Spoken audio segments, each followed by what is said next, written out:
বাংলাদেশের সাংস্কৃতিক বিপ্লব আগামী দিনে যে সংস্কৃতিকে বাংলাদেশের সংস্কৃতিকে যারা ধ্বংস করেছে পার্শ্ববর্তী রাষ্ট্র ভারত, বাংলাদেশের এই কালচার, বাংলাদেশের এই গান বাজনা, আমাদের এই সংস্কৃতিকে একেবারে নিশ্চিহ্ন করেছে।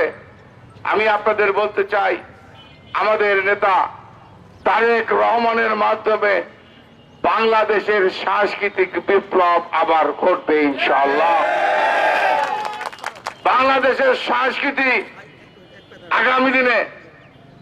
আগামী দিনে বাংলাদেশি সংস্কৃতি, এই গান বাজনা, এই সকল সংস্কৃতি এই তারেক রহমানের নেতৃত্বে আবার এই দেশের মানুষ ফেরত পাবে বলে আমি আপনাদেরকে আশ্বস্ত করছি।